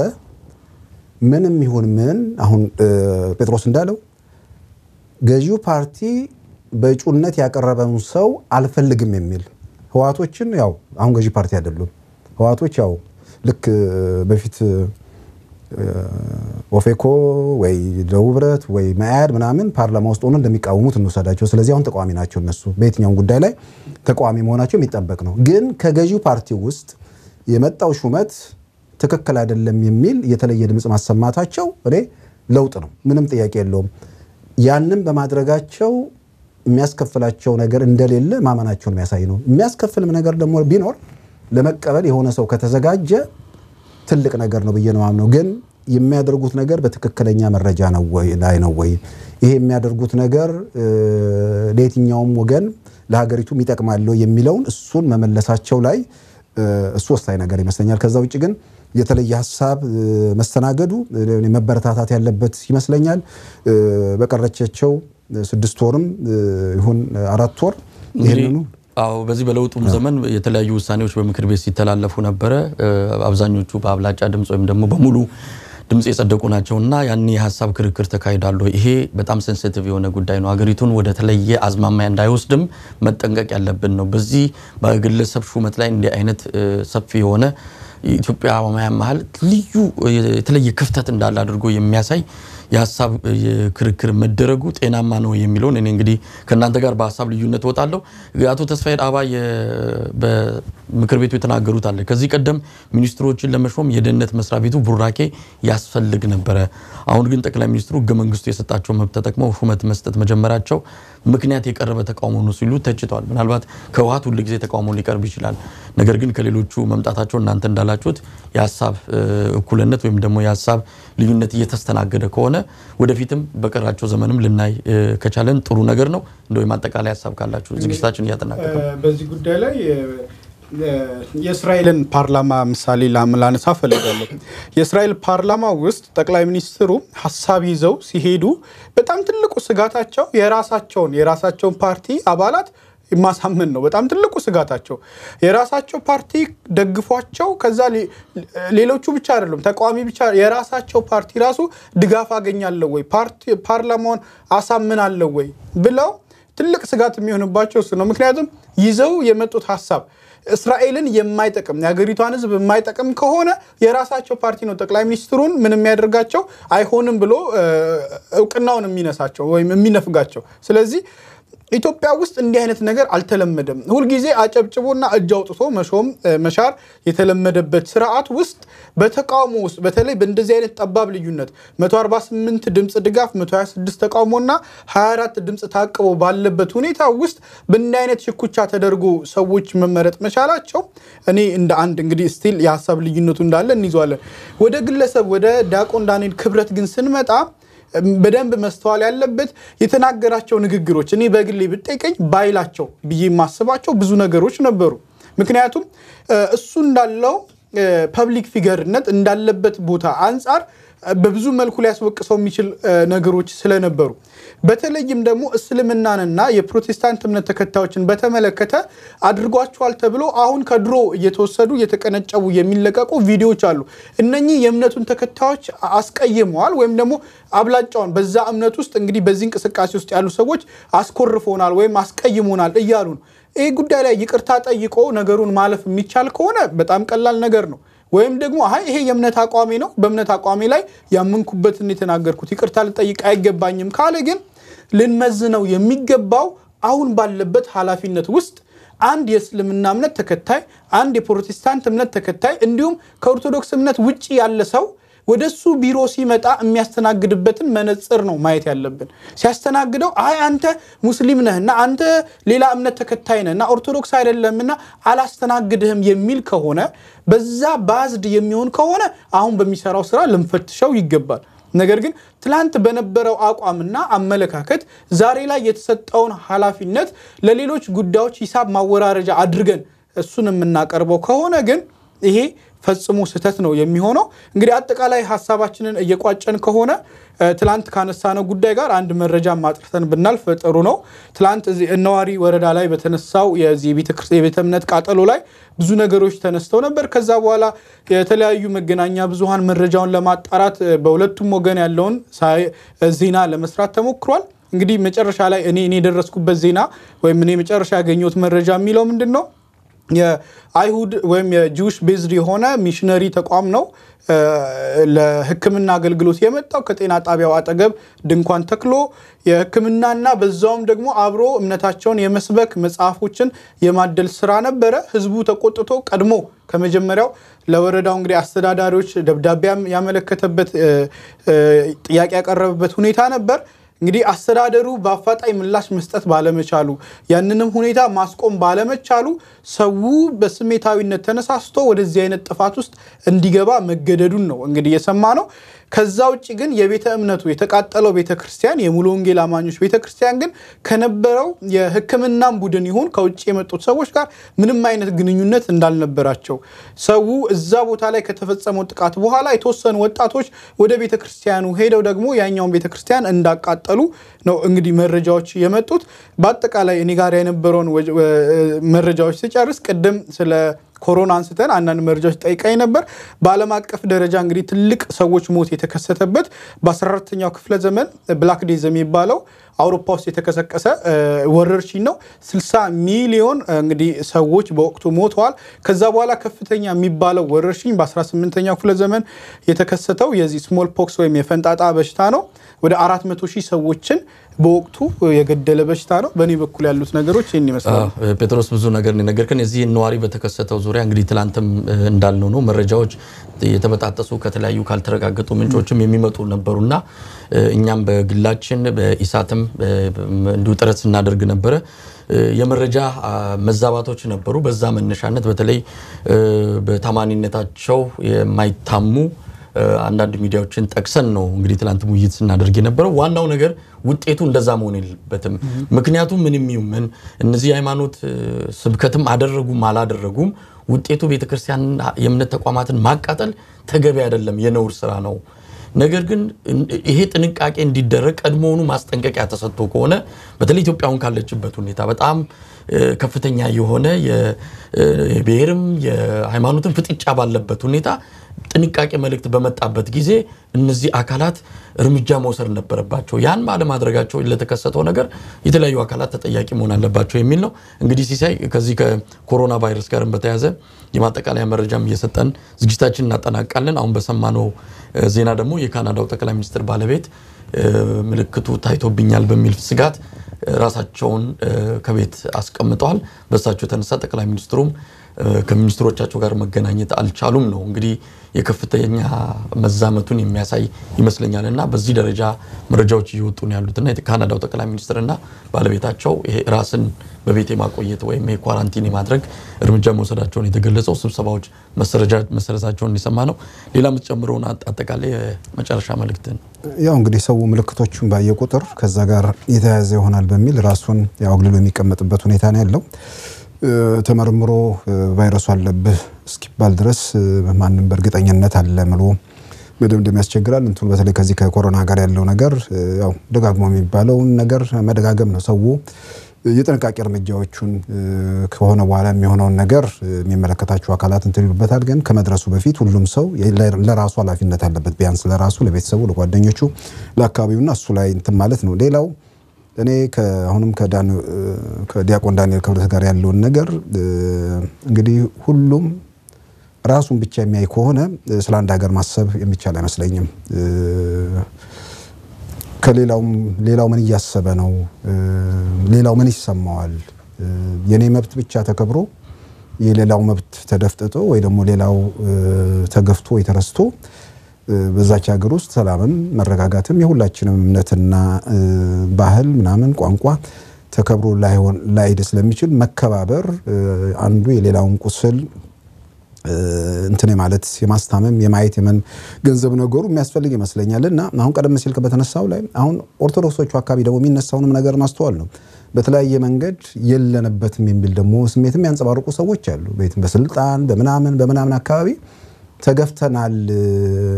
ለዚህ ቀደም ሲል በነበረው አስተዳደር በዛ መልክ የነበሩ ሰዎች ውስጥ ሂደት ውስጥ እንዳይገቡ ግፊቶች ነበሩ። ስለዚህ በዛ መልክ የተነሳ ከሂደቱ ተገፍተናል ብለው የሚያምኑ የዛ እምነት ተከታዮች ባሉበት ሁኔታ አንድ የኦርቶዶክስ አማኝ የሆነ ሰው የቦርድ አባልነት ሹመት ሲሰጠው በዚህ ደረጃ ተቃውሞ የሚመጣ ከሆነ እዛም አካባቢ የሚፈጠረው ነገር ማየቱ እኔ ተገቢ ይመስለኛል። ዞሮ በኢትዮጵያ ውስጥ ከመከባበር አንዱ የሌላውን ህመም ማድመጥ የሚችልበት ሁኔታ እስካልተፈጠረ ድረስ እኔ ጥሩ አይመስለኝም። ስለዚህ ትላንትን ረስቶ በዛሬ ላይ ተመስርቶ ወደፊት እንዴት እንሻገረው የሚለው ነገር ላይ ማተኮሩ፣ መደማመጡ፣ መከባበሩ ለኢትዮጵያን እጅግ በጣም አስፈላጊ ይመስለኛል። እንግዲህ ዝግጅታችንን በዚህ እናጠናቃለን። ተመልካቾቻችን ኢሳትን በተመለከተ አሁንም ከተለያዩ የኢትዮጵያ አካባቢዎች ለሙከራ ተብሎ ተሰጠው የፍሪኩዌንሲ አማካይነት ስርጭቱ ደካማ ነው፣ ይቆራረጣል የሚሉ መረጃዎች እየመጡ ነው። አሁን ከኢሳት የቴክኒክ ቡድን የደረሰን መረጃ እንደሚያመለክተው ሌላ አብዛኛው ሰው ሊያገኘው በሚችል መስመር ላይ ሙከራ እየተደረገ ስለሆነ ይሄ እንደተጠናቀቀ በሌላ ህብረተሰቡ በአብዛኛው ሊያገኘው በሚችለው መስመር ኢሳት የሚመጣ መሆኑን በትግስትም እንድትጠብቁ ቴክኒክ ክፍሉ መልእክት አስተላልፏል። ይህንን በዚህ አጋጣሚ ለመግለጽ ነው። እንግዲህ የዛሬው ስርጭታችን በዚሁ ተጠናቋል። አብራችሁን ስለቆያችሁ ምስጋናችን ከልብ ነው። ሲሳይ አጌና፣ ጴጥሮስ መስፍንና መሳይ መኮንን አብረናችሁ ቆይተናል። ኢትዮጵያ በክብር ለዘላለም ትኑር። ጤና ይስጥልን።